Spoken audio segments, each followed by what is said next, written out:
everyone. So I just wanted to start by thanking the IHR for having me and for everyone coming on to listen. So this is my first talk since beginning my PhD. So I'm looking forward to any feedback you have and any suggestions. And most of my research this year has been conducted through lockdown. So this project came from looking at the British newspaper archive and looking at articles from the introduction of the dining car. So on the 1st of November, my presentation isn't turning. Oh, there we go. On the 1st of November 1879, the Great Northern Railway were the first to introduce the dining car to Britain on their Leeds to London King's Cross service.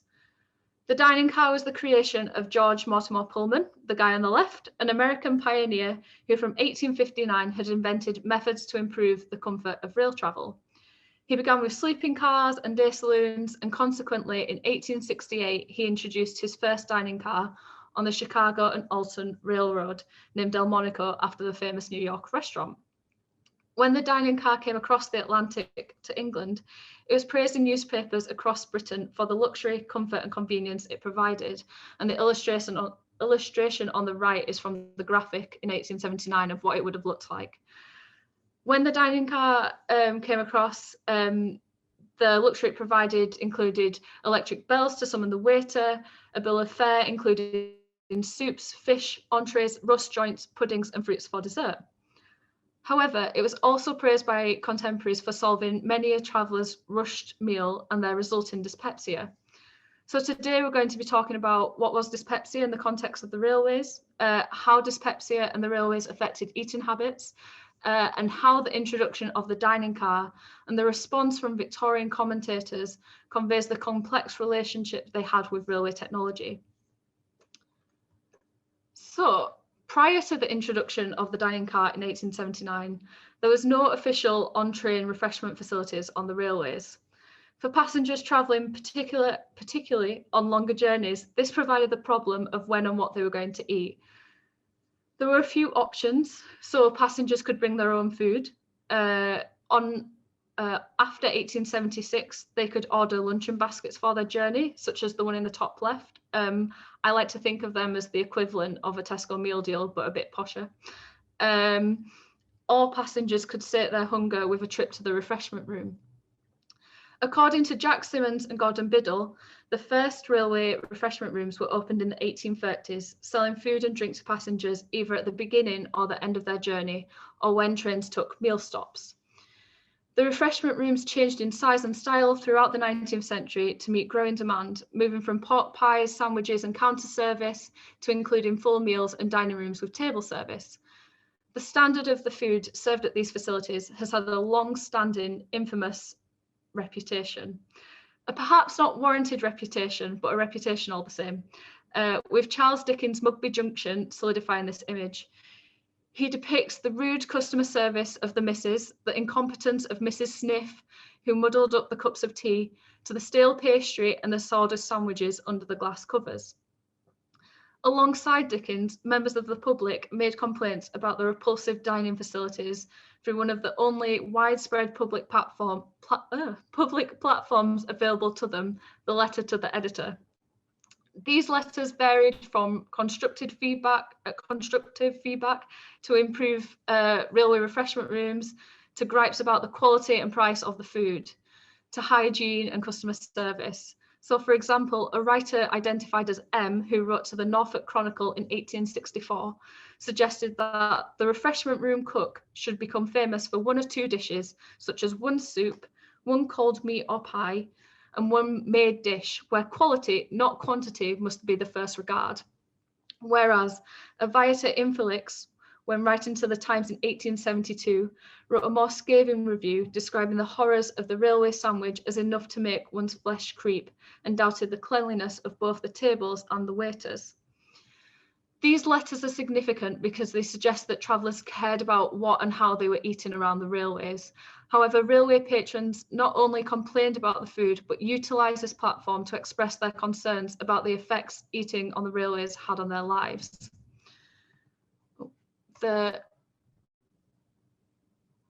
the introduction of the dining car seemed to be an opportunity to share these concerns, and especially to show their dislike towards the refreshment stop. Despite the negativity towards the railway sandwich, it did not rival the dislike of the meal stop. So these were scheduled breaks where passengers could alight from the train for refreshment. However, these stops were notoriously short. And the Railway Traveller's Handbook on the left stated that these stops were between 5 and 10 minutes long. They advised travellers should bring their own provisions to avoid the disappointment of either not being served because there's too many people, or if they managed to acquire food, not having the time to eat it before the bell rang. They gave suggestions of what passengers should do if they did risk the refreshment stop, such as asking for making orders as short as possible. So, for example, rather than asking for a basin of soup, a customer should just say soup, and they should always have the precise sum of money in hand. It's a bit of an exaggeration, so there were some stops which were 10 minutes long. Most famous, I think, Swindon, but other stops lasted up to 40 minutes. Regardless, many railway patrons felt the meal stops were too short. And with the introduction of the dining car, newspapers and contemporaries also took the opportunity to complain about them and the effects railway travelling had on eating habits. So, for example, the London Illustrated News stated that the irregular dining hours, beyond all doubt, have shortened the lives of many prosperous and active men of business who are little past middle age. Similarly, a letter written by an RWJ to the editor of the Times that was reprinted in newspapers across Britain, so from Portsmouth all the way up to, I think, Kilmarnock, argued that dining cars would be beneficial to those favourite trains, the Scotch Expresses, with the benefits being comfort to the passengers and profit to the railway company, and many a fit of dyspepsia being averted. Railway patrons were not just concerned with the quality of the food they were eating, but also with the quantity of time they had to consume it, fearing that it could cause dyspepsia and be detrimental, if not perilous, to their livelihoods. Oh, there we go. So what is dyspepsia? Today, dyspepsia, and I'm going to put a disclaimer out there, if you're about to eat any food, the next bit might put you off, so I apologise. So today, dyspepsia is defined on the National Health Service website as synonymous with indigestion. Symptoms being heartburn, feeling full and bloated, feeling sick, belching and farting, and bringing up food or bitter tasting fluids into your mouth. However, in the 19th century, whilst dyspepsia was predominantly identified as indigestion, there were varying symptoms and even different types. One medical practitioner who wrote on the intricacies of the condition was Dr. John Dewar, a graduate of the Anderson College and the University of Glasgow, and senior surgeon to the Hospital for Women and Children in Vincent Square, London. He published the Red Cross Service series of health handbooks, Dyspepsia, in 1891, that categorized 4 different types. Atonic dyspepsia, described as debility of the stomach, congestive dyspepsia, where the stomach is unusually red and congested and perhaps covered in mucus, irritative dyspepsia, where the symptoms are not localized in the stomach, but the tongue, lungs, skin, liver, or brain could also be harmed, or nervous or neuralgic dyspepsia, where anxiety and an upset mind affected the stomach, stating the mind exercises its injurious influence over the body. Other medical practitioners and contemporaries use varying definitions and symptoms, meaning that advice about causes, treatments, and even how injurious dyspepsia was for the body were inconsistent. Consequently, the variations in types and causes of dyspepsia meant that anyone could fall, or at least believe they could fall victim to it. So as Ian Miller stated in The History of the Modern Stomach, gastric problems such as dyspepsia became identified as having infiltrated British society, from the working class factory worker to those fortunate to be living in a state of luxury. As dyspepsia was believed to have a variety of causes, it was associated with many different aspects of daily life, including improper diet, the wearing of corsets, and even rail travel. For the most part, it is worth considering dyspepsia in the context of the railways as indigestion. However, than that, and they may have thought of dyspepsia as more than indigestion. So who was writing about the railways and public health? During the mid-19th century, the railways came under scrutiny for their effects on public health, and the authors of Anxious Times, Medicine and Modernity in 19th century Britain show that Victorian attitudes towards the railways were complex. And during the 19th century, new technologies generated both fear and excitement, with the railways being no exception. There was a flurry of texts dedicated to the railways and well-being during this period, and the medical journal The Lancet held a lively debate in its issues titled The Effects of Railway Travel Upon Health, which resulted in them conducting and publishing a report titled The Influence of the Railways on Public Health in 1862, which could be bought for 1 shilling. The report discussed cases from medical professionals of illnesses around the railways, including neuralgia, railway spine, and even dyspepsia. A few medical practitioners of the time discussed dyspepsia on the railways and paid particular attention to it. So in 1864, Émile de Casny, a French doctor, published a book titled Medical and Hygienic Guide for the Traveller, and it discussed the dangers of railway travel to the general public. A summary of the text and suggestions for railway travellers was published in many newspapers across England, from the Oxford Flying Post to the Sheffield Daily Telegraph.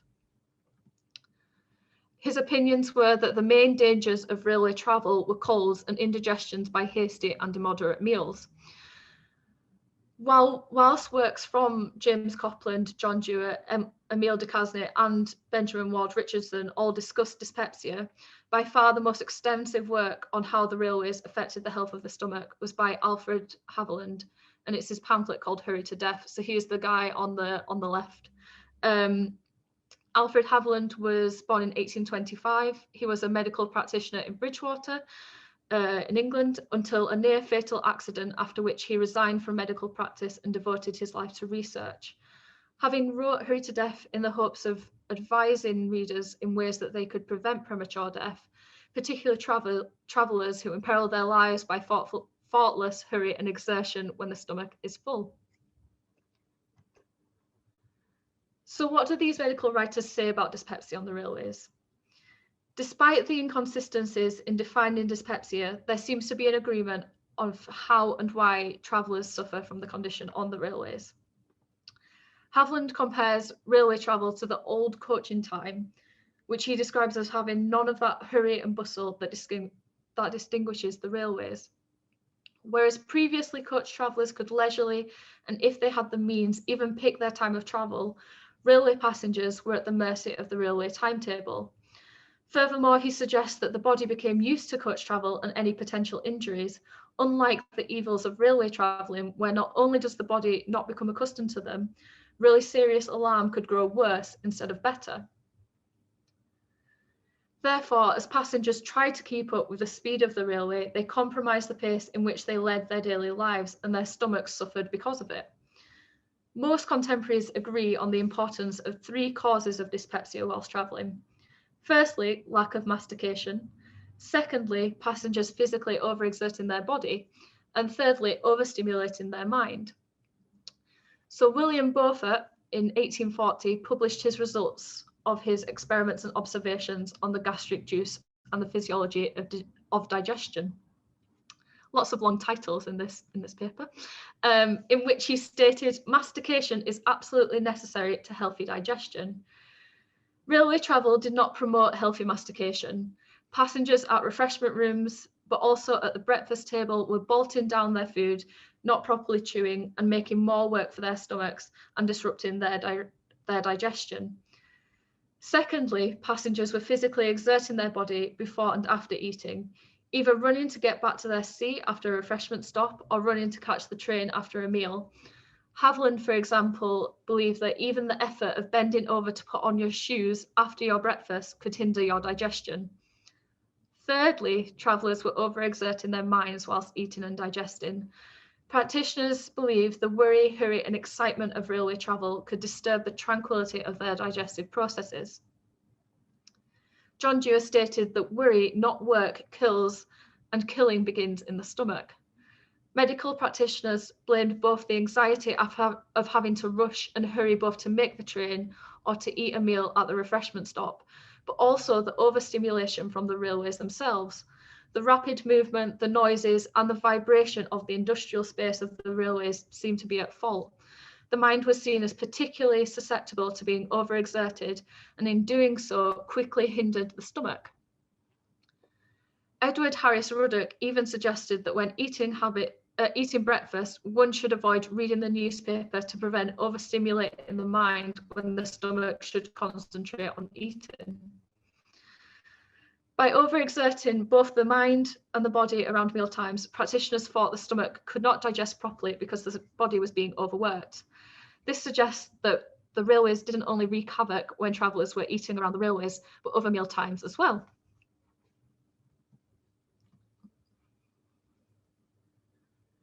Both Alfred Haviland and Benjamin Ward Richardson refer to the artificial lives that Victorians were leading.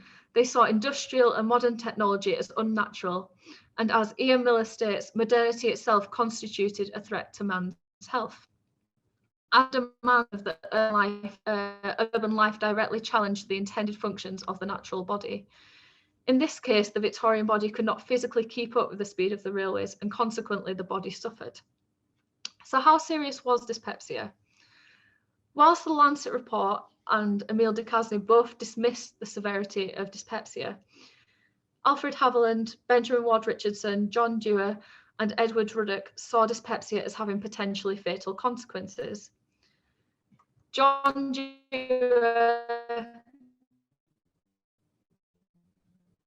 in the Red Cross Handbook, gave a dramatic warning that broken laws will have their revenge, and a life naturally strong and robust will be given. Haviland, Richardson, and Ruddock all argue that the disruption of the stomach could have potentially fatal consequences for the heart. That by overstressing the stomach with dyspepsia, the heart in turn would also be affected and become overworked. Haviland explained to his readers that if they do not let their bodies rest properly after eating, they will be abusing their stomachs. That can cause constant irritation of the heart, which is prone to induce real cardiac disease. Furthermore, stating that once heart disease is established, it cannot be fixed, and all one can do is avoid circumstances which may excite the diseased organ. He warns that to undermine the importance of resting the body after eating results in premature disease and untimely death. However, saying this, he does stress that he believed the railways did not cause cardiac illnesses, but instead that travellers hurrying and abusing their stomach hastened and accentuated pre-existing conditions. To solidify his argument, Haviland gave a list at the end of his pamphlet of 12 people who lost their lives from hurrying on the railways. For example, in 1868, a Mr. Robert Sangster Norfield, after having refreshment at a friend's, had rushed to catch the train, and within 100 yards of the station, heaved up as if about to vomit and died. The medical evidence went to prove that he had suffered from heart disease for some years, and Alfred Haviland took this to support his case. So who were these texts aimed at? Who was believed to be the biggest victim of dyspepsia at the time? So as stated earlier, anyone could become a victim, but those believed to be most at risk were businessmen and clerks. So Haviland saw clerks as the rising generation of bankers and merchants who needed to be warned of the perils of the way that they lived their lives. It was believed they used the railways daily to commute to work, and in doing so risked their health, from the great haste to leave in the morning and the rush in the evening for their meal. Particular commuters from Brighton who were thought to be riding to their own destruction. It was believed that their irregular meals and the overexertion of their brain from business woes disrupted their stomachs. In contrast, although railway workers spent considerably more time on the railways, it was believed that they didn't face the same risks. Although it's firmly believed that railway work was a young man's game and anyone who began the profession later in life would lose their heads, it was thought that the railway servant did not succumb to the stomach ills of the railway traveller because they had a quietude of mind. Unlike the railway passenger, they were at their place of work whilst travelling, so their minds were concentrated on their surroundings, not worrying about rushing elsewhere. They could also get their meals near their work and thus rest after them. The railway worker's mind does not suffer from the hurry at and after meals. So it suggests, it's quite interesting because I don't know It's one of those where how true this would be, who knows. But only minimal attention is given to women and children on the railways. Although Haviland believed that women were most at risk from heart disease, he didn't really give them much cause. The clerk was of more importance, apparently. But he did say that he didn't like the corset, which he questioned. Can anything be more absurd than for persons to tie themselves as tightly as possible when the stomach is empty and most compressible, and then go to a festive meeting and increase the already unnatural state of things by eating and drinking? So how do you stop yourself getting dyspepsia? The main advice from practitioners after telling patrons not to rush and eat slowly was to regulate their diet. Advice varied on what should and shouldn't be consumed. However, there are a few things that seem to be agreed on.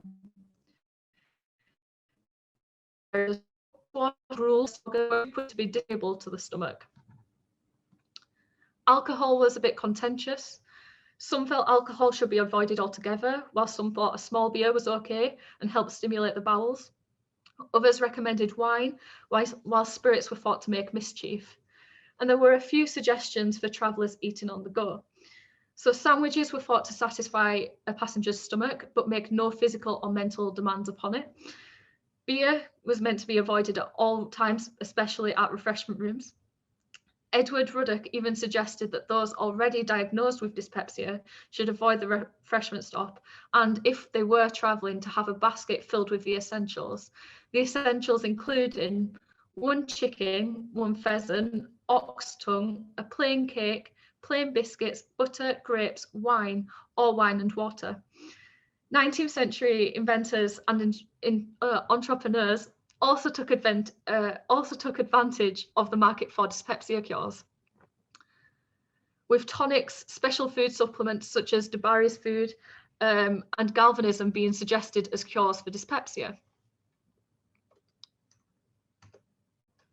However, what I think is quite strange is that whilst cures for dyspepsia were being discussed, avoiding the railways was not seen as a viable option.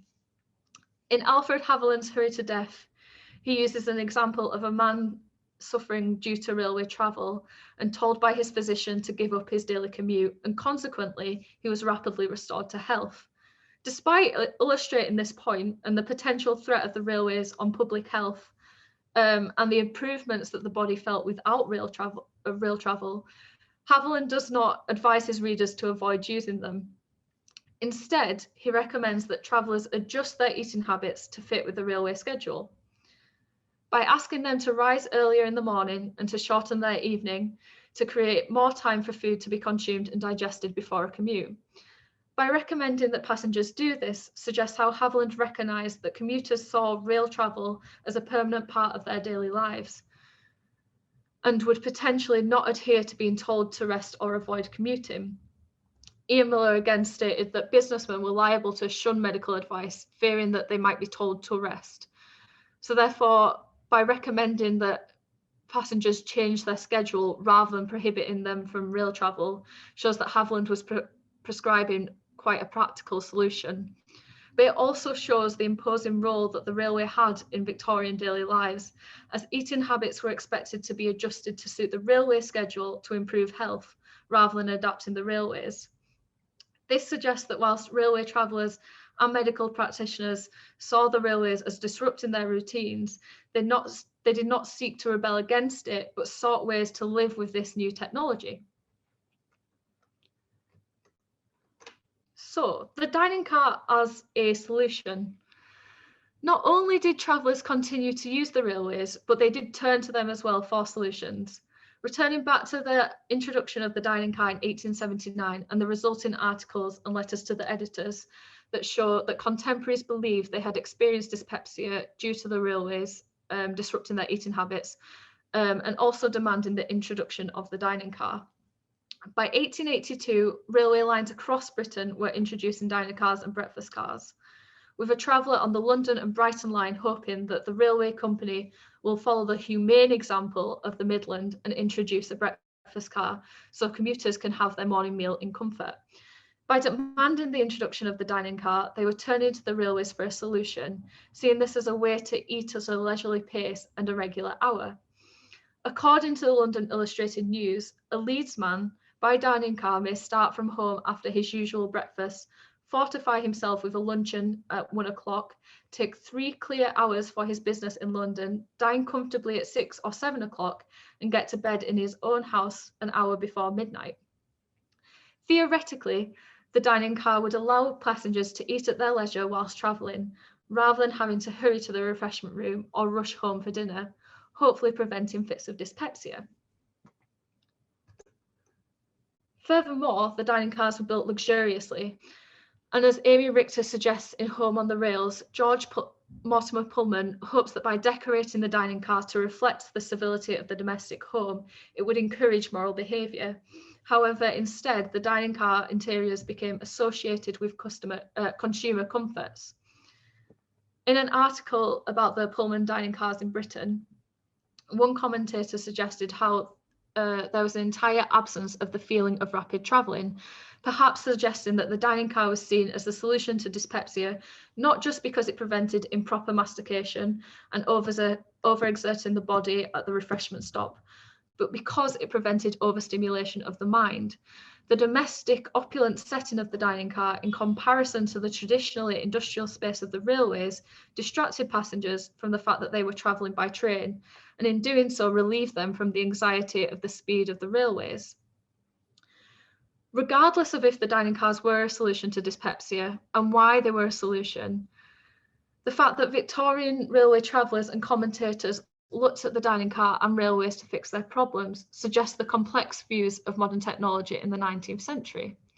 I'm also going to point out here that the 2 images I have, I know are from the wrong time period, but it was more just to get an impression of what the dining car might look like, both the interior on the right-hand side and the kind of classic Pullman car on the left-hand side.